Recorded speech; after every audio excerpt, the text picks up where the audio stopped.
AONG here, and today we're going to be looking at this article. Netflix is setting a dangerous precedent by bringing Hades to iOS only. Going to go through this article, see what their opinions are, see how John Gilbert talks about this and what his take is. And obviously, this article will be linked down below, and I'll also give you my thoughts. So let's have a little read. So this is of Hades on Netflix. Let's have a look. Hades, the multiple game-winning award roguelike, is coming to iOS in 2024. Unlike previous Super mobile games, this mobile port will be exclusive to Netflix games, which is excellent news for existing Netflix subscribers, but Netflix games isn't exactly exclusive to iOS, so where's our Hades Android port? Good question. This streaming service expanded into mobile, offering mobile games in 2021. It has positioned itself as a future of Android gaming. Netflix has done this by acquiring exclusive publishing rights to original titles and sequels to popular franchises. While this exclusivity is frustrating to people who prefer to avoid subscriptions, the service offers excellent value for money, offering some of the best Android games without microtransactions or ads. That is true. So far, I'm liking what we say. I just want to throw it out. I do think the idea of it being exclusive to obviously iOS might be the mobile port. Because for those who don't know, Android actually allows you to do cloud gaming on the phones. They allow cloud gaming access on phones. So I do think there's probably a chance Hades is going to come to Android via the cloud. Especially as Netflix is testing the cloud and has released a bunch of games for the cloud so far. So we'll have to wait and see on that. But yeah, that's sort of my take at the minute. So let's continue. Until now, all games hosted through Netflix have been available across Android and iOS, though initial public testing was done on iOS. But Hades marks an unwelcome departure from that strategy.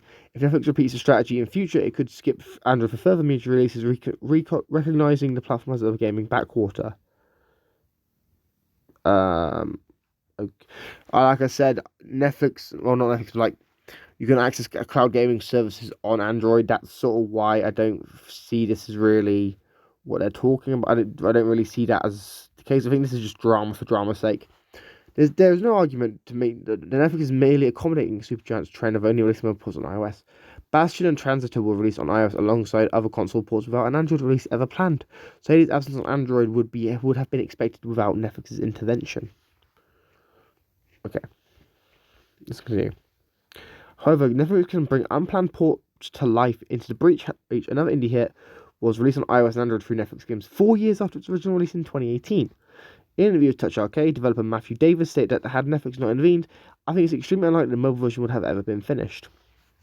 See, that's saying Netflix is actually funding these ports. So it makes me question, will Netflix actually start buying up a few more studios, maybe?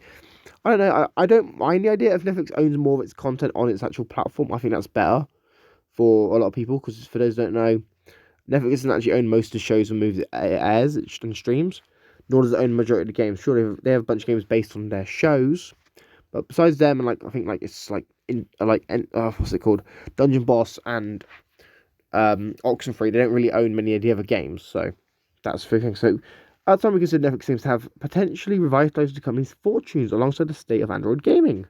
Unfortunately, if the iOS port of Hades proves to be a success, we could see Netflix continue down the path of iOS exclusives, which is disappointing when Apple Arcade already offers a selection of high quality games, vastly outshining Google's Play Passes. I mean, that's on Google. That's on Google. That's Google's fault. The reason Play Pass has such a bad library compared to Apple Arcade and Netflix is because Google isn't investing enough into that project. That's just how it is. You know, that might sound like me getting annoyed. Genuinely, this is a sort of, just me, it's a dumb take. First of all, when you consider, Netflix might make more games iOS exclusive. I mean, yeah, but that doesn't make them directly compete with Apple Arcade more, and obviously, Netflix doesn't seem to really want to compete with Apple Arcade. I think the only reason mobile games even currently exist on Netflix is because obviously the cloud gaming issues with iOS due to Apple having a strong stance against cloud gaming on their platform. So I kind of feel like these guys just they kind of blown this bit out of the water a bit out of proportion, just a little bit. Didn't have to write a whole article about it, but just a little bit. Okay, let's continue. Since the shutdown of Stadia, Google has given all the pretensions given up all pretensions of offering a quality gaming content to left the Play Store filled with cheap free to play games.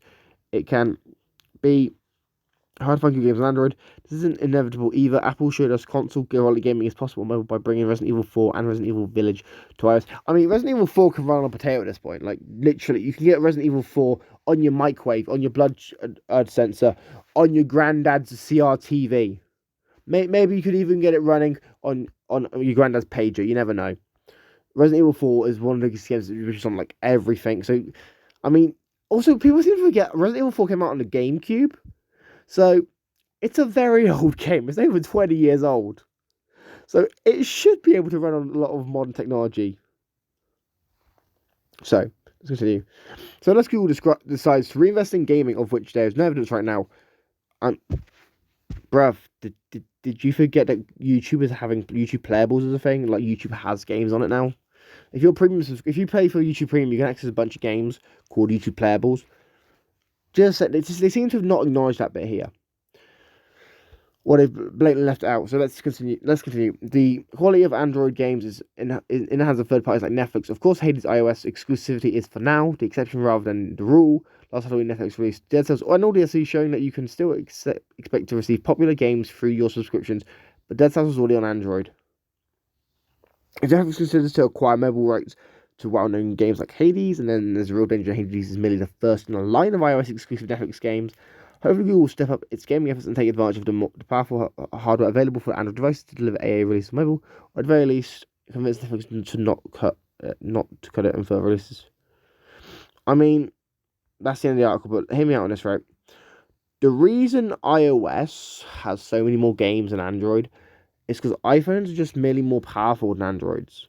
You know, Android is an operating system which obviously it goes across so many different manufacturers, so many different companies make Android phones. Samsung, Nokia, Huawei, Google, HTC. There's so many LG. So many companies made Android phones, and Android was sort of like an all-in-one package. Like it kind of spread across so many different devices to run.